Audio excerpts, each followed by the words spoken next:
तो एक बार पुनः आप सभी लोगों का भाई स्वागत है बालाजी स्टडी मोशन चैनल पर।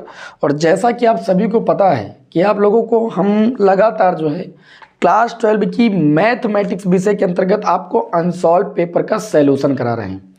सभी लोगों को पता होना चाहिए कि अनसॉल्व पेपर का सैल्यूशन कर लेने के बाद जो आपका पेपर होता है वो सबसे आसान आपको लगने लगता है। आपको इस बात का आइडिया लग जाता है कि क्वेश्चन कहाँ से हमेशा पुटअप होता है आपके एग्ज़ाम में। ठीक है, तो आप लोगों को हम 2025 बोर्ड एग्जाम की तैयारी के लिए अनसॉल्व पेपर सॉल्व करा रहे हैं और 2024 का सेट नंबर 1 भाई सॉल्व करा रहे थे। ठीक है, और बाकी जो पेपर की पीडीएफ होती है वो हम अपने Telegram channel Balaji study motion पर भेज देते हैं। वहाँ से आप पीडीएफ भी देख सकते हैं जिसके पास अनसॉल्व पेपर ना हो। ठीक है, और मैंने आप लोगों को सेट नंबर 1 जब सॉल्व कराना शुरू किया था तो 1 नंबर वाले और 2 नंबर वाले 5 नंबर वाले प्रश्नों को 2 क्लासों में सॉल्व करा दिया है। आज की इस क्लास में हम 8 नंबर वाले प्रश्नों को सॉल्व कराएंगे। और एक चीज़ आपको हम बता दें, देखिए 8 नंबर में 5 नंबर में बहुत सारे क्वेश्चन होते हैं आगे सेट में रिपीट होते हैं।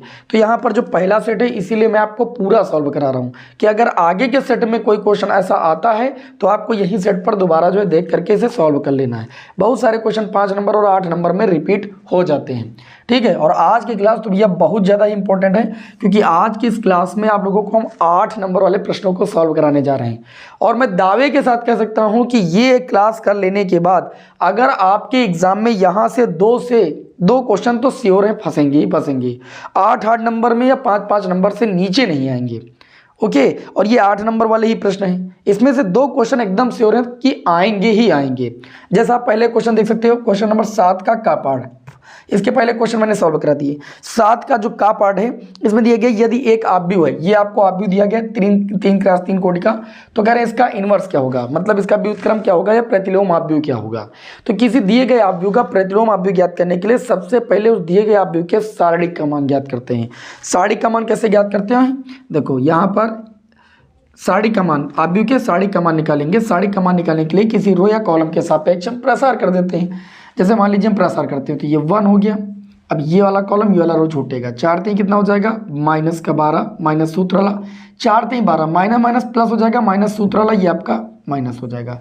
फिर इस 1 के बाद इस पर आ जाएंगे तो इसको अगर प्लस चिन्ह के साथ लिए तो इसको माइनस चिन्ह के साथ लेंगे। अब ये 1 इस कॉलम इस रो में छोड़ देंगे। 4 1 कम 4 माइनस का माइनस सूत्र वाला 3 दूनी 6, ये आपका देखिए माइनस प्लस हो जाएगा भैया।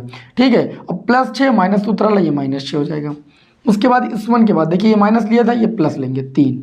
ओके, 3 वाला कॉलम और रो को छोड़ देंगे। 4 1 कम 4, ये माइनस का 4 माइनस सूत्र वाला 3 दूनी 6, ये माइनस का 6 माइनस सूत्र वाला ये भैया प्लस का 6 हो जाएगा। अगर दिए गए आव्यूह के सारणिक का मान 0 आता है तब फिर जो है ए इनवर्स पॉसिबल नहीं होगा, इस बात का ध्यान रखिएगा। तो यहाँ पर हम क्या करते हैं, इसके सारणिक का मान इसीलिए पहले निकाल के चेक करते हैं कि इस दिए गए आव्यूह का ए इनवर्स संभव है या नहीं। देखिए यहाँ पर 12 और 12 माइनस का हो जाएगा 24 भैया, और यहाँ पर 6 4 10 माइनस का 10 और माइनस का 1 ये प्लस का 10 हो जाएगा। और यहाँ पर 6 से 4 जाएगा, 2 बचेगा, 2 3 कितना हो जाएगा, प्लस का 6 हो जाएगा। तो इस आव्यूह के सारणिक का मान आ गया 10 और 6 ये प्लस प्लस जुड़ जाएगा 16, 24 से 16 जाएगा -8, नॉट इक्वल टू 0। और जब ये नॉट इक्वल टू 0 है तब हम कह सकते हैं कि इस दिए गए आव्यूह का ए इनवर्स संभव है। अगर कहीं 0 के बराबर आता तो इसका इनवर्स पॉसिबल ही नहीं होता, इसका इनवर्स संभव ही नहीं होता। आगे बात समझे। अब इतना हो जाने के बाद आपको बता दें ए इनवर्स निकालने के लिए हम सूत्र लगाते हैं 1/mod A, ठीक है, और एडजॉइंड ए, ये सूत्र लगाते हैं। तो ए इनवर्स निकालने के लिए हमको इस दिए गए आव्यूह के सारणिक का मान चाहिए था जो कि हमने निकाल लिया है। अब हमें चाहिए एडजॉइंट ए। एडजॉइंट ए निकालने से पहले किसी दिए गए आव्यूह के सहखंडांश आव्यूह का मान निकालते हैं। ठीक है, तो यहाँ पर हम निकालेंगे सहखंडों से निर्मित आव्यूह या सहखंडांश आव्यूह लिख सकते हो, सहखंडों से निर्मित आव्यूह।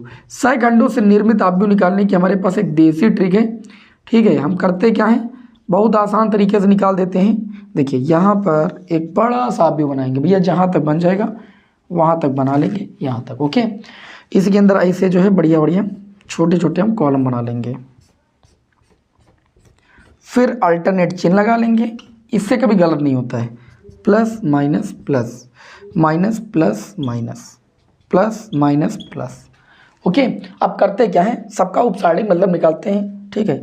तो करते क्या है, सबसे पहले 1 को छोड़ेंगे, 1 का कॉलम 1 का रो छोड़ देंगे, 3 -3 -4 -4, 3 -3 -4 -4। देखिए भैया थोड़ा छोटा तो लिखना पड़ेगा, स्क्रीन को आप रोटेट कर लीजिएगा, ठीक है, मजबूरी है नहीं तो ये आएगा नहीं। फिर दूसरे वाले पर आएंगे, दूसरे का कॉलम रो छोड़ देंगे, 1 -3 -2 -4, 1 -3 -2 -4। फिर 3 पर आएंगे, ये कॉलम ये रो छूटेगा, 1 3 -2 -4, 1 3 -2 -4। फिर 1 पर आ जाएंगे, इस रो और इस कॉलम को छोड़ेंगे, 1 3 -4 -4, 1 3 -4 -4, ठीक। फिर 3 पर आएंगे तो ये रो ये कॉलम छूटेगा, 1 3 -2 -4, 1 3 -2 -4। फिर इस पर आएंगे तो ये रो ये कॉलम छूटेगा भाई, ओके, 1 1 -2 -4 है ना, 1 1 -2 -4। फिर इस वाले 2 पर आएंगे, ये वाली रो ये वाला कॉलम छूटेगा, 1 3 3 -3, 1 3 3 -3, ओके। उसके बाद इस पर आएंगे तो ये रो ये कॉलम छूटेगा, 1 3 1 -3, 1 3 1 -3। दिखाई पड़ रहा है आप सभी को, कोई दिक्कत नहीं, ओके। उसके बाद इसी तरीके से इस पर आएंगे तो ये रो ये कॉलम छूटेगा, 1 1 1 3, 1 1 1 3। समझते जाइएगा, क्लास को बीच में नहीं छोड़िएगा, आप खुद का नुकसान करेंगे क्लास को बीच में छोड़ करके। ज़्यादा से ज़्यादा दोस्तों में भैया शेयर किया करें, क्लास बहुत मेहनत लगती है बनाने में, आप सभी लोग देखते हैं, तो क्लास को ज़्यादा से ज़्यादा शेयर किया करें। अब देखिए साढ़े हमारे पास मिल चुका है, ये साढ़े आपका आ चुका है, देखिए कैसे आ चुका है, 4 3 12। इसको थोड़ा सॉल्व करना पड़ेगा, है ना, इधर सॉल्व भी कर लेते हैं, अभी सॉल्व करना पड़ेगा। देखो प्लस चिन्ह लगा हुआ था, यहाँ पर देखिए 4 3 12 माइनस का 12 माइनस 3 4 3 12, ये माइनस माइनस प्लस हो जाएगा, ठीक है, और यहाँ आपका हो जाएगा माइनस का 12। कारण क्या होता है, इधर का गुणा करने के बाद माइनस फिर इसका गुणा करके हम लिखते हैं, ओके। तो ये प्लस हो जाएगा, माइनस सूत्र वाला, फिर माइनस हो गया आपका।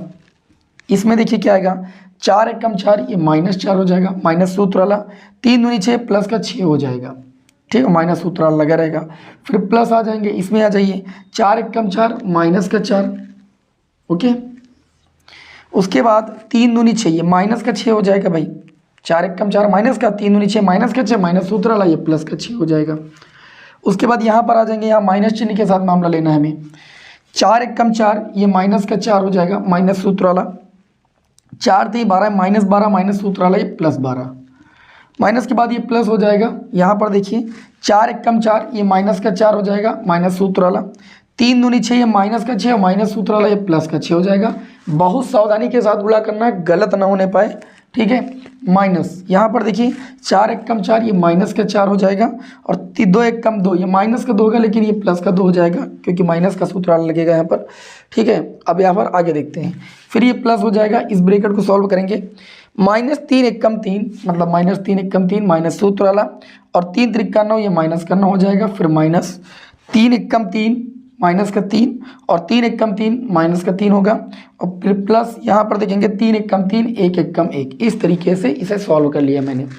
अब ये हमें प्राप्त हो गया सय खंडों से निर्मित आप्यू, 12 12, ये हो जाएगा माइनस का 24, और ये 6 4 10 -10 माइनस सूत्र, ये प्लस 10 हो जाएगा, 6 से 4 जाएगा 2, ये बचेगा आपका, और 12 से 4 जाएगा 8 -8 हो जाएगा, और 6 से 4 जाएगा, ये आपका 2 बचेगा, 2 और 4 -2 माइनस माइनस ये प्लस 2 हो जाएगा, ये आपका -12 हो जाएगा, ये आपका +6 हो जाएगा, और ये आपका 2 हो जाएगा।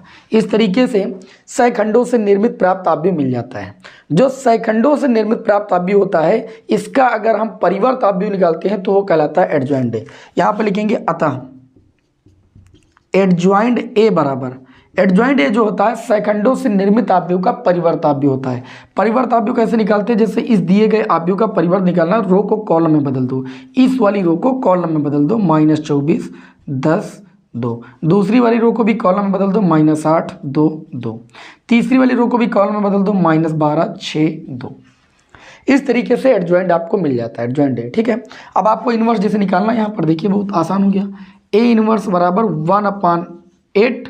1/mod है, जो कि -8 आया था, ओके, और इनटू में एडजॉइंट है, तो एडजॉइंट है जो है वो रख दीजिए, यहाँ पर हम लिख नहीं रहे हैं, समझ पा रहे हैं। और जब ये -8 सभी के बटे में जाएगा तो देखिए ये क्या बनेगा, हम इधर आंसर लिख के आपको बताते हैं, ओके। इसको रब कर दूँ, चलिए भाई देखिएगा भाई, धैर्य के साथ देखिए, बोरियत मत महसूस कीजिए। सवाल बड़े हैं और सीख लोगे तो पूरे नंबर मिलेंगे आपको भाई, ठीक है। बहुत लोग आते हैं पहले शुरुआत में ज्वाइन करते हैं क्लास को, बाद में धीरे धीरे छोड़ देते हैं, तो कोई मतलब नहीं है ऐसे क्लास पढ़ने से, ठीक है। तो ए इनवर्स बराबर आपको क्या आएगा, देखिए इस -8 से हमको प्रत्येक एलिमेंट को भाग करना है, क्योंकि -1/-8 है ना इस आव्यूह के, तो आव्यूह के अंदर जितना एलिमेंट होगा सबके भाग में जाएगा -8। जब ये -8 इसके बटे में जाएगा तो ये आपका बचेगा 3, क्योंकि 3 और 24 माइनस कैंसिल हो जाएगा, 8 एकम 8। और जब 8 जाएगा -12 के बटे में -8 जाएगा, तो देखिए 4 3 12 4 दूनी 8, ठीक है। ये 3/2 आ जाएगा। और जब इसके बटे में जाएगा तो 10/-8 5 बटे कितना आ जाएगा, -2 -4 -5/4 आ जाएगा। 2 के बटे में -8 जाएगा तो -1/4 आ जाएगा। 6 के बटे में जब -8 जाएगा, 2 3 6 2 चौके 8 -3/4 आ जाएगा। ये तो काम काज है। 2 के बटे में जब जाएगा आपका -8 तो ये -1/4 -1/4, यहाँ भी 2 है और यहाँ भी 2, -1/4। और इस तरीके से दिए गए आव्यूह का हम इनवर्स। चलिए हम बढ़ते हैं भाई अगले क्वेश्चन की ओर। ये क्वेश्चन तो आप सभी को समझ में आ गया होगा। इस क्वेश्चन में आपने ये जान लिया कि किसी दिए गए आव्यूह का हम इनवर्स कैसे ज्ञात करते हैं। अब अगला क्वेश्चन भी भैया आव्यूह का ही है, और मैं दावे के साथ कह सकता हूँ कि जो अगला क्वेश्चन है ये लगभग हर एग्जाम में आया है, आज तक कोई साल बाकी नहीं है जिसमें ये रैखिक समीकरण जो निकाय आव्यूह इससे हल आता है ये ना पूछा जाए, ठीक है। और इसको सॉल्व करने के लिए किसी दिए गए आव्यूह का इनवर्स निकालना पता होना चाहिए। और अभी मैंने आपको अच्छे से बताया कि कैसे किसी दिए गए आव्यूह का इनवर्स ज्ञात करते हैं। देखिए 7वें का जो खा पाठ दिया, हालांकि आपके एग्जाम में तो एक ही करना होता है, लेकिन हम आपको सॉल्व करा रहे हैं, चूंकि आपको सिखा रहे हैं तो पूरा सोल्यूशन कराएंगे, है ना।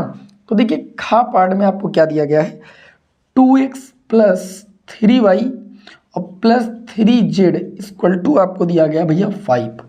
फिर दिया गया है x - 2y और +z = आपको -4 दिया गया। फिर अगली क्वेश्चन दी गई 3x - y - 2z = 3। ये आपको रैखिक समीकरण निकाय दिया गया और बोला गया इसे आव्यूह विधि से सॉल्व कीजिए। तो जब किसी रैखिक समीकरण निकाय को आव्यूह विधि से सॉल्व करना होता है, ठीक है, सबसे पहले देखिए इसमें x है ना, और इनके गुणांक हैं, और इधर देख सकते हो इस साइड में आपके भी अचर पद हैं। तो यहाँ पर देखिए इस समीकरण को हम लिख सकते हैं, समीकरण को हम ऐसे लिख सकते हैं ax = b, जहाँ ध्यान दीजिएगा जो a होता है, a जो होता है ये जितने वेरिएबल हैं x y z इनके गुणांकों से निर्मित आव्यूह होता है। देखिए जैसे यहाँ पर देखिए इस समीकरण में x का गुणांक 2 रखो, y का गुणांक 3 रखो, z का गुणांक 3 रखो, x का गुणांक 1 रखो, y का गुणांक -2 रखो, z का गुणांक 1, x का गुणांक 3, y का गुणांक -1, z का गुणांक -2। तो ये जो आव्यूह आया इन x y चर जो वेरिएबल हैं या जो वेरिएबल हैं इनके गुणांकों से निर्मित आव्यूह होता है। अच्छा यहाँ पर जो x होता है जो वेरिएबल होते हैं उनसे निर्मित आव्यूह, और जो ये आपका b होता है ax = b जो होता है ये इस साइड में उपस्थित एलिमेंट से निर्मित आव्यूह होता है, 5 - 4 3। ओके, अब जब यहाँ पर हमें x y z का मान आव्यूह विधि से सॉल्व करना होता है तो इस समीकरण में क्या करते हैं हम, देखो जब x को रोकेंगे a उधर चला जाएगा तो ये a इनवर्स b हो जाएगा। कितना हो जाएगा, a इनवर्स b। अर्थात अगर आपको x y z की वैल्यू ज्ञात करनी है तो सबसे पहले आव्यूह a का इनवर्स ज्ञात करना होगा। आव्यूह a का इनवर्स ज्ञात करने के लिए आपको अभी मैंने बताया किसी दिए गए आव्यूह का इनवर्स निकालने के लिए उस आव्यूह के सारणिक का मान ज्ञात करते हैं। जब इस आव्यूह के सारणिक का मान ज्ञात करेंगे तो आपका 40 आएगा, अभी ज्ञात करना आपको बताया। और जब इसका एडजॉइंट a आप निकालेंगे, कितना निकालेंगे, एडजॉइंट a, तो मैं आपके सामने डायरेक्ट लिखे दे रहा हूं क्योंकि अभी मैं आपको निकाल के बता चुका हूं, तो बार बार उसी चीज़ को करेंगे तो आप बोर हो जाएंगे। तो जब इसका एडजॉइंट a आप निकालेंगे तो ये आपका आ जाएगा 5 3 9, ठीक है, 5 - 13 1 5 11 -7, ये एडजॉइंट a आएगा। अर्थात जब यहाँ से इस दिए गए आव्यूह का a इनवर्स आप ज्ञात करेंगे तो ये आपका आ जाएगा 1/40 5 3 9 5 - 13 1 5 11 -7, आपका a इनवर्स आ गया। a इनवर्स आपको निकालना पता है ये, तो ए इनवर्स आपका ऐसे आएगा। इतना आ जाने के बाद ये वैल्यू आप यहाँ पर पुट कर दोगे। जब पुट कर दोगे तो x के स्थान पर आप लिख सकते हो एक्स वाई जेड। आप देख पा रहे हो x जो था वो चर से निर्मित आव्यूह था। ए इनवर्स की वैल्यू रखोगे 1/40, जो आव्यूह है 5 3 9 5 -13 1 5 11 -7, और उसके बाद इनटू में बी वह आव्यूह होता है जो राइट हैंड साइड में उपस्थित एलिमेंट होते हैं उनसे निर्मित आव्यूह। कितना है आपका 5 -4 3। ठीक है, अब पहले 40 को अंदर मत मल्टीप्लाई कराइए, ये दोनों मल्टीप्लाई में इनका मल्टीप्लाई कीजिए, उसके बाद 40 से भाग कीजिएगा तो जल्दी सॉल्व होगा, नहीं वैसे होगा ही नहीं, बहुत कठिन पड़ जाता है। एक्स वाई जेड देखिएगा ध्यान से 1/40, दो आव्यूहों का मल्टीपल आप लोगों को बताया। यहाँ पर रो खींचिए और मल्टीप्लाई करना शुरू कर दीजिए। 5 और 5 का गुणा 25, 3 और 4 का गुणा -12, 9 और 3 का गुणा 27 प्लस का 27। अब पहली रो का इस कॉलम से हो गया, बाकी कॉलम है नहीं। अब इसी तरीके से दूसरी रो पर आ जाएंगे, दूसरी रो से कॉलम का मल्टीप्लाई कराएंगे। 5 5 का गुणा 25, 13 चौको कितना हो जाएगा माइनस प्लस का 52, और 1 तिहाई कितना हो जाएगा प्लस का 3। देखो माइनस का गुणा प्लस हो गया। अब दूसरी रो का हो गया, तीसरी रो का कराएंगे। 5 और 5 का गुणा 25, और 11 चौक कितना हो जाएगा माइनस का 44, 7 अतिरिक्त कितना हो जाएगा माइनस का 21। बात कुछ पल्ले पड़ रही, हमें उम्मीद है कि पल्ले पड़ रही होगी। इसे भाई रब कर दूं मैं, चलिए यहाँ पर थोड़ा सा रब करेंगे भाई, हमें जगह चाहिए ना, सॉल्व करने के लिए कुछ जगह चाहिए। अब हम करेंगे क्या, ये आपका हो जाएगा X Y Z equal to, देखिए 1/40, ये आपका कितना आएगा 25, और 27 आपका होगा 52। 52 से 12 को हम घटाएंगे तो ये आपका बचेगा 40। 25 और यहाँ पर 52 आपका हो जाएगा 77। 77 और 3 आप जब जोड़ेंगे तो ये हो जाएगा 80। 25 से 21 को माइनस आप करेंगे तो बचेगा 4, और +4 -44, ये बचेगा आपका -40 मेरे हिसाब से। और जब आप 40 से भाग करेंगे प्रत्येक एलिमेंट को, 40 एकम 40, 40 दूना 80, 40 एकम 40, ये -1 आ जाएगा।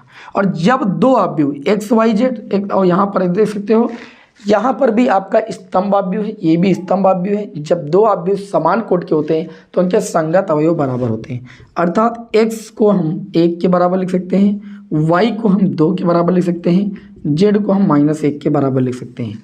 इस तरीके से हम रैखिक समीकरण निकाय का हल ज्ञात करते हैं। और आपको हम बता दें, इसके उत्तर की जांच भी आप एग्जाम में कर सकते हो, आप श्योर हो सकते हो कि आपका आंसर सही अथवा गलत। इस x की वैल्यू y और z की वैल्यू घटा के किसी समीकरण में रख दो। मान लीजिए हम पहली समीकरण में रख रहे हैं तो ये हो जाएगा 2 × x की वैल्यू 1, 3 × y की वैल्यू कितनी है 2, और 3 × z की वैल्यू कितनी है -1। सॉल्व करो, 2 3 2 जा 6 और 3 1 जा 3, ये 3 बचेगा, 3 2 कितना हो जाएगा 5, और RHS में भी आपका पहले से ही 5 है। तो इस तरीके से उत्तर की जांच आपकी हो जाती है, मतलब आपका जो आंसर आया वो सही है गलत, इस तरीके से आप जांच कर सकते हैं। तो ये था 8 नंबर का दूसरा क्वेश्चन। ठीक है, अब हम बढ़ेंगे अगले क्वेश्चन की ओर। अगला जो हमारा क्वेश्चन है, क्वेश्चन नंबर है आपका, सॉरी ये 7 के दूसरा था, और 8 नंबर वाले में अब 8वां प्रश्न है, 8वें कक्का। देखिए 8वें कक्का और खा, ये जो प्रश्न पत्र आया है बहुत गजब का है। देखिए 8वें कक्का और खा, ये भी दोनों प्रश्न जो हैं एक ही टॉपिक से संबंधित हैं। रैखिक अवकल समीकरण में मैंने आप लोगों को क्लास भी दिए, आप सभी लोग क्लास करते नहीं भाई। देखिए 1 शॉट क्लासेस वगैरह पड़ी हुई है, ठीक है, आप देखिए मैंने बहुत अच्छी अच्छी क्लासें दी हैं, उसमें मैंने आप सभी को पढ़ाया हुआ है कि समघात अवकल समीकरण और रैखिक अवकल समीकरण, ये दोनों क्वेश्चन आप तैयार कर लीजिए, यहाँ से क्वेश्चन आना ही आना है। अब देखो फिर आया इसमें, कभी 5 नंबर में ही आ जाता है, कभी 8 नंबर में, लेकिन ऊपर वाले जो बताएं ये तो 8 नंबर में वाले आते हैं हमेशा। अब देखिए 8 नंबर का पार्ट, 8 नंबर में ये भी क्वेश्चन पूछा गया है, दिया गया है tan इनवर्स y माइनस का x इनटू में दिया गया है dy बराबर आपको दिया गया 1 + y² इनटू में आपको दिया गया dx। बात समझ में? ये एक रैखिक अवकल समीकरण है। कैसी अवकल समीकरण भाई? रैखिक अवकल समीकरण है। और रैखिक अवकल समीकरण के भैया 2 रूप हैं, एक dy/dx + py = q है, और एक dy/dx + py = q है। इन दोनों रूपों के अलग अलग फार्मूले हैं, सॉल्व करना आपको बताएंगे। दोनों सवाल हैं शायद अलग अलग ही हैं। देखिए यहाँ पर जब आप इसे सॉल्व करेंगे तो ये देखिए dy उधर चला जाएगा, तो ये हो जाएगा dx बटे में dy, और उधर पहले से आपका 1 प्लस वाई स्क्वायर है, इधर आपका बचेगा tan इनवर्स y माइनस का x, इसको उधर ट्रांसफर कीजिए, इसको लिख सकते हो dx by D Y equal to आप लिख सकते हो tan इनवर्स y अपान में 1 प्लस वाई स्क्वायर, इसको इधर लाओगे x के बटे में तो ये 1 प्लस वाई स्क्वायर, ठीक, इसको इधर ले आऊँ dx बाई डी वाई, ये इधर आएगा प्लस का x अपान में 1 plus Y square equal to tan inverse y upon में 1 प्लस वाई स्क्वायर। अब इसकी आप तुलना करेंगे जो अवकल समीकरण के दो रूप हैं, एक रूप ये था आपका dx by D Y plus का क्या था आपका भाई px बराबर q से, जब तुलना करेंगे तो यहाँ पर आपको p की वैल्यू मिल जाएगी, q की वैल्यू मिल जाएगी, उसके बाद आपको समाकलन गुणांक निकालना होता है, इंटीग्रेशन फंक्शन निकालना होता है, ठीक है। एक का होता है e की पावर पी डी वाई, एक का होता है e की पावर पी डी एक्स, दो रूप होते हैं ना। तो यहाँ पर देखिएगा अभी रूप के हिसाब से आपको फार्मूला लगा देना है। जब आप तुलना करेंगे तो dx बाई डी वाई के स्थान पर वैसे है, अगर देखा जाए p के स्थान पर आपका वैल्यू आ जाएगा 1 अपान 1 प्लस वाई स्क्वायर। अच्छा क्यों की अगर बात करें तो ये आपका आ जाएगा tan इनवर्स y अपान में 1 प्लस वाई स्क्वायर। अब इंटीग्रेशन फंक्शन निकालेंगे तो इंटीग्रेशन फंक्शन बराबर होता है आपका e की पावर कितना होता है भाई पी डी वाई, यहाँ पर जो इस रूप में होता है वो पी डी वाई होता है, ये बटे वाई है तो पी डी वाई। अब ये हो जाएगा e की पावर p की वैल्यू कितनी है तो 1 अपान 1 प्लस वाई स्क्वायर और ये डी वाई, e की power 1 upon 1 plus Y square का जो समाकलन होता है tan इनवर्स y होता है, ठीक है, कितना होता है tan इनवर्स y, तो ये आपका हो गया e की पावर tan इनवर्स y। इतनी में कोई दिक्कत नहीं। अब लिखेंगे अतः समीकरण का हल, ठीक है, अतः समीकरण का हल। अब देखिए इसका सूत्र होता है भाई, ठीक है, dx by D Y plus P X बराबर क्यू के रूप के समीकरण का हल जो होता है इसका फार्मूला होता है x इंटू में इंटीग्रेशन फंक्शन इक्वल टू समाकलन ऑफ क्यू इंटू में इंटीग्रेशन फंक्शन, और इंटू में आपका कितना होता है भाई डी वाई और प्लस का भाई सी होता है। ओके, अब ये सारी वैल्यू यहाँ पर हम पुट करेंगे और अच्छी तरीके से शांत से सॉल्व करेंगे, जल्दबाजी नहीं करना है। x इंटू इंटीग्रेशन फंक्शन की अगर बात करें तो वो आपका है e की power tan inverse y, e की power tan inverse y equal to Q की अगर बात करें तो वो आपका है tan इनवर्स y अपान में 1 प्लस वाई स्क्वायर। अगर इंटीग्रेशन फंक्शन की बात करें तो वो आपका है e की power tan inverse y, e की पावर tan इनवर्स y और dy और प्लस का हो जाएगा c। अब मेरी बात को अच्छे से समझिए, ये जो समाकलन इसको आप सॉल्व कर लीजिए, सॉल्व करने के बाद उठा के वैल्यू यहाँ रख दीजिएगा, बस यही आपका आंसर हो जाएगा। तो चलिए इसको हम अलग से सॉल्व कर देते हैं, इसको हम अलग से i बराबर मान करके सॉल्व करते हैं। समाकलन मुझे करना है, इसको क्या करेंगे सबसे पहले हम मान लेते हैं tan इनवर्स y बराबर t, तो इस ये हो जाएगा इसका अवकलन 1 upon 1 plus Y square D Y बराबर डी टी। अर्थात हम ये कह सकते हैं, हाँ सही है ना मामला, हाँ सही है, डी वाई बराबर हम कह सकते हैं कि ये हो जाएगा डी टी अपान में 1 प्लस वाई स्क्वायर, ठीक है, या ऐसे छोड़िए इसको, इतने स्थान पर आप डी टी लिख सकते हैं। तो ये हो जाएगा, देखिए समाकलन करोगे tan इनवर्स y को t माना, e की पावर tan इनवर्स आपका हो जाएगा e की पावर t, क्योंकि इसको भैया आपने t माना और e की पावर इसको भी t माना है, और D Y by 1 plus Y square हो जाएगा डी टी के बराबर। ओके, अब इसका समाकलन करना हो गया आसान, क्यों, क्योंकि ये बन गया एक आपका वो क्या कहते हैं खंडसा समाकरण में जैसे दो बन गए, तो ये एक्सपोनेंशियल है ना, आइलेट पढ़ा है कि नहीं, तो इसको मानेंगे हम सेकेंड और ये अलजेब्रिक इसको मानेंगे फर्स्ट। तो फर्स्ट छोड़ेंगे e की पावर t का समाकलन e की पावर t माइनस समाकलन के अंदर फर्स्ट वाले का अवकलन t का t के रिस्पेक्ट में अवकलन 1, e की पावर t का समाकलन e की पावर t और ये हो जाएगा dt। तो ये आ जाएगा t इंटू e की पावर t और e की पावर t का समाकलन e की पावर t। अब आपने जिसको t माना उसको आप बदल भी सकते हो, देखो tan इनवर्स y बराबर t था तो आप ये कह सकते हो, तो ये वैल्यू यहाँ पर आप अगेन रखना चाहो तो रख सकते हो, ये हो जाएगा आपका tan इनवर्स y e की power tan inverse y minus e की power tan inverse y। tan inverse y common भी आप ले सकते हो, e की power tan inverse y common ले लोगे, ये tan इनवर्स y माइनस 1 हो जाएगा। मतलब जो आपने समाकलन किया वो इतनी वैल्यू आएगी। ये वैल्यू उठा करके आपको केवल वहाँ पर रख देना है, जो आएगा वो आपका आंसर होगा। तो इसको रफ करेंगे भाई हम, थोड़ा सा जगह हमारे पास कम बची है, आप लोग देख पा रहे हैं। देखिए भाई आंसर रख देंगे। आंसर क्या, यही जो समीकरण थी x e की power tan inverse y equal to, इसकी पूरी का समाकलन मैंने किया तो ये आया e की पावर tan इनवर्स y, है ना, ब्रैकेट में tan इनवर्स y माइनस 1 और प्लस c। ये इस समीकरण का क्या हो जाएगा, हल हो जाएगा और यही इसका आंसर हो जाएगा। बिल्कुल सेम इसी तरीके से जो अगला प्रश्न है वो भी रैखिक अवकल समीकरण का प्रश्न है। देखिए भाई अगला प्रश्न, अगला प्रश्न जो है अवकल समीकरण को हल कीजिए। सेम क्वेश्चन है भैया, सेम क्वेश्चन। चलिए इसको यहाँ पर सॉल्व करा देते हैं आप लोगों को, और इसे यहाँ पर हम क्या कर देते हैं भाई, रफ कर देते हैं। ओके चलिए सभी लोग भी वीडियो को लाइक कर दीजिए, आप लोग लाइक भी नहीं करते हो। और मैं बता रहा हूँ चैनल को जरूर सब्सक्राइब करें, जिससे क्लासों का नोटिफिकेशन तो आप लोगों को बराबर मिलता ही रहे, नहीं ढूंढते रह जाओगे। ठीक है, बाद में समय निकल जाएगा तो कोई मतलब नहीं निकलने वाला है। अभी से अच्छी तरीके से पढ़ाई आप कर लीजिए। आगे बढ़ते हैं क्वेश्चन नंबर 8 के भाई खा पाठ की ओर।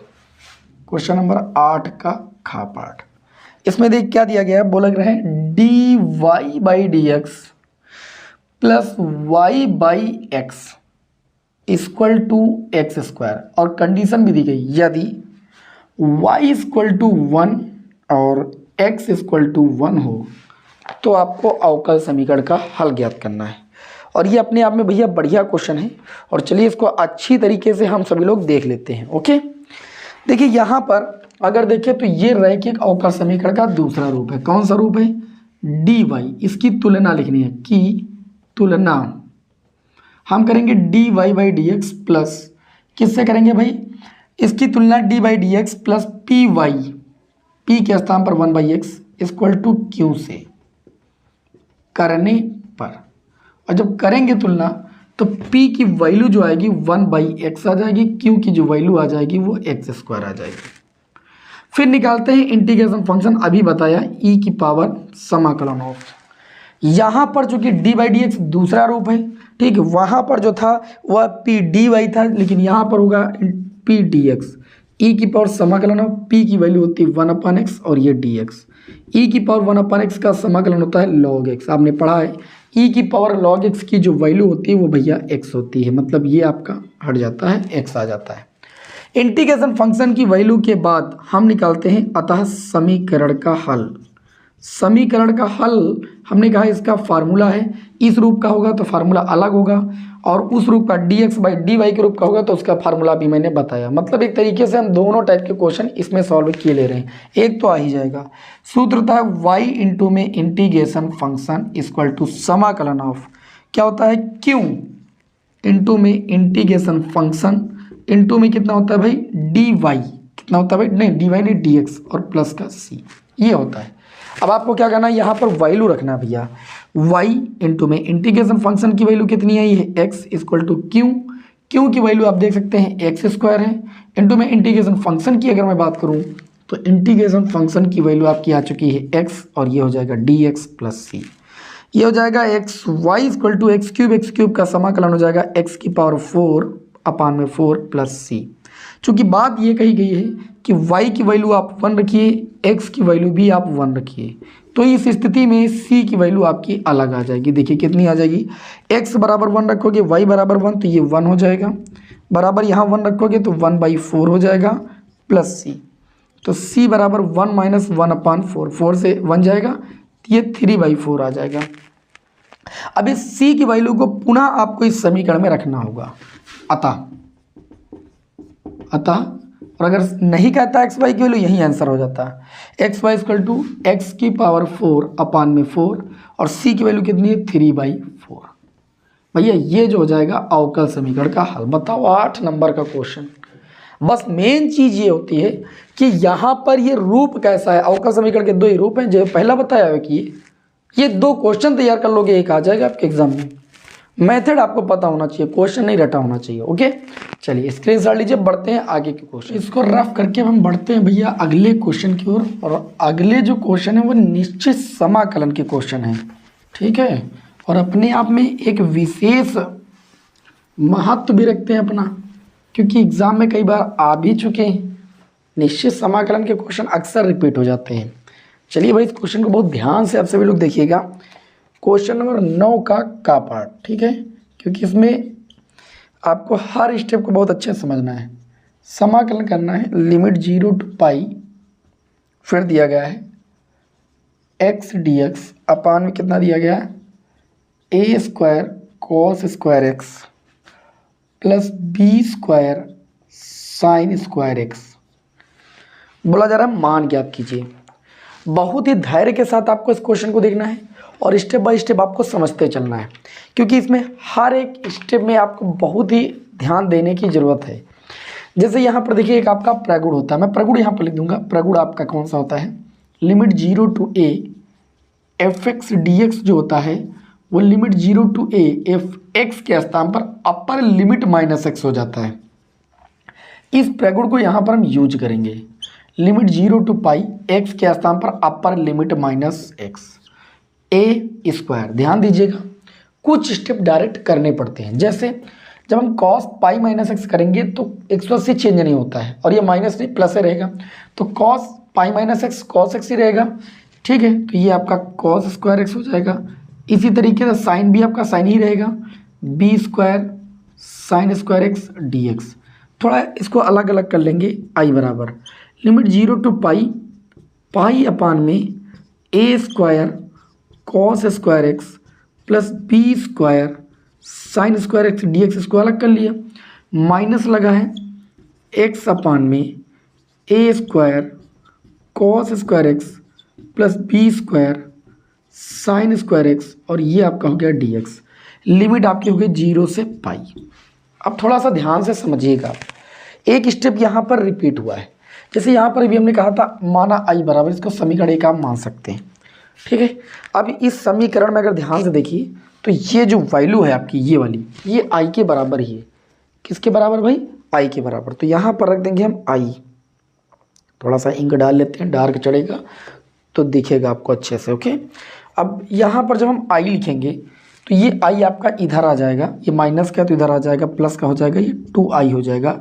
पाई बाहर कर लेंगे, लिमिट 0 to पाई हो जाएगा 1 upon a square cos square x plus B square sine square x, और ये कितना हो जाएगा डी एक्स हो जाएगा। ओके, अब यहाँ पर स्टेप को आपको बहुत ध्यान से समझना है। आगे हम क्या करेंगे, देखिए एक प्रगुण होता है। कौन सा प्रगुण होता है, इसको थोड़ा सा देखिए, पहले तो आप चेंज कर सकते हो। जब ऐसा फंक्शन होता है तो हम साइन या कॉस कॉमन लेते हैं। ठीक है, जैसे इसको देखिए क्या लिख सकते हैं हम, इसको ऐसा लिख सकते हैं 2i इक्वल टू पाई हो जाएगा लिमिट 0 to पाई। इसमें जब हम कॉस स्क्वायर एक्स कॉमन लेंगे तो ऊपर भी कॉमन लेंगे, कॉस स्क्वायर एक्स कॉमन लेंगे तो 1 बाई कॉस स्क्वायर एक्स ऊपर बन जाएगा आपका सेक स्क्वायर एक्स। नीचे देखिए कॉस स्क्वायर एक्स कॉमन लोगे तो ये ए स्क्वायर हो जाएगा। ठीक, और प्लस कितना हो जाएगा बी स्क्वायर, और साइन के बटे में कॉस आ जाएगा क्योंकि यहाँ पर कॉमन नहीं मिला था, तो ये आपका साइन बटे कॉस टेन स्क्वायर एक्स बन जाएगा, और इनटू में आपका हो जाएगा डी एक्स। चलो इतना तो आप सभी लोग समझते हो ना। अब देखिए एक प्रगुण होता है, प्रगुण एक और हम यूज करेंगे। Limit 0 to 2a F X D X बराबर होता है 2 into limit 0 to a। Limit half हो जाती है, 2 आगे आ जाता है, F 2a minus X D X. लेकिन कंडीशन है, कंडीशन ये है कि F 2a minus X equal to F X होना चाहिए। इसका मीन्स ये है कि अगर हम जहाँ जहाँ x है वहाँ पर अपर लिमिट से x को माइनस करके लिखें तो वही फंक्शन आना चाहिए। देखिए यहाँ पर F 2a minus x, 2a upper limit थी, 2a अपर लिमिट से x को माइनस किया तो एफ एक्स ही आना चाहिए। जैसे यहाँ पर हम करें तो हम जानते हैं sec square pi minus X, आप करोगे तो माइनस का सेक एक्स आएगा और स्क्वायर लगा तो ये प्लस हो जाएगा। इसी तरीके से नीचे भी माइनस का टेन एक्स आएगा, स्क्वायर करोगे प्लस का टेन एक्स हो जाएगा। मतलब एफ 2a माइनस एक्स करेंगे तो एफ एक्स कंडीशन ऊपर लागू हो जाएगी। तो ये आपका 2i बराबर, हम क्या करेंगे 2 जब आगे लेकर आएंगे तो लिमिट जो होती है ये वाली, जैसे 2a थी तो 2 आ गया तो a हो गया हाफ, वैसे यहाँ से 2 लाओगे तो ऊपर हो जाएगा पाई बाई 2, और ये हो जाएगा लिमिट 0। नीचे ऊपर आपका हो जाएगा सेक स्क्वायर एक्स अपान में कितना भाई a square plus B square tan square x D x. बहुत बारीकी से समझोगे तो समझ में आएगा स्टेप, तो बहुत दिक्कत हो जाएगी। फिर 2 से ये 2 कैंसिल करूँ, ये हो जाएगा I equal to pi limit 0 to pi. Okay, और भी अगर आप चाहें तो इसे सरल कर सकते हैं, नहीं तो हमारे समझ से इतना भी काफ़ी है। क्योंकि अब देखिए यहाँ पर एक कार्य आपका हो रहा है, tan x का गुणांक ऊपर मिल रहा है, तो यहाँ पर आप मान सकते हैं कि b tan x equal to t. तो ये हो जाएगा b tan x का अवकलन हो जाएगा sec स्क्वायर x dx बराबर कितना हो जाएगा dt। अर्थात हम ये कह सकते हैं sec स्क्वायर x dx बराबर हो जाएगा dt अपान में b। तो ये i इक्वल टू हो जाएगा पाई लिमिट बाहर है 0 to pi by 2, sec square x dx के स्थान पर हो जाएगा dt बाई बी बटे में a स्क्वायर। अब b tan x को t माना है आपने, t ही तो माना, तो ये t स्क्वायर हो जाएगा। अब ये हो जाएगा i पाई बाई कितना भाई b limit 0 to pi by 2 dt upon में a square plus t square. सभी लोगों ने इसका समाकलन पढ़ा है। ये हो जाएगा पाई बाई b और इसका समाकलन होता है 1 बाई कितना भाई a है ना, a के स्थान पर a ही है, इनटू में tan inverse t by a। अच्छा, लिमिट कितनी है 0 टू पाई। लिमिट आप चाहते तो यहाँ चेंज भी कर सकते थे, क्योंकि t के पदों में फंक्शन हो गया है। तो जब 0 रखते यहाँ पर तो tan 0 हो जाता, मतलब t की वैल्यू 0 ही रहती। लेकिन जब पाई बाई 2 रखते तो tan पाई बाई 2 की वैल्यू इन्फिनेटिव हो जाती, तो यहाँ लिमिट बदल जाती है इन्फिनेटिव। लिमिट बदल लोगे तो डायरेक्ट t के स्थान पर वैल्यू रखने में आपको दिक्कत नहीं होगी। मेरी बात समझ पा रहे होंगे आप लोग। चलिए स्क्रीनशॉट आप ले सकते हैं अगर आप लेना चाहें तो, क्योंकि क्वेश्चन इंपॉर्टेंट है और स्टेप बाय स्टेप आपको समझा रहे हैं, तो हमें उम्मीद है कि आपको समझ बात आ रही होगी।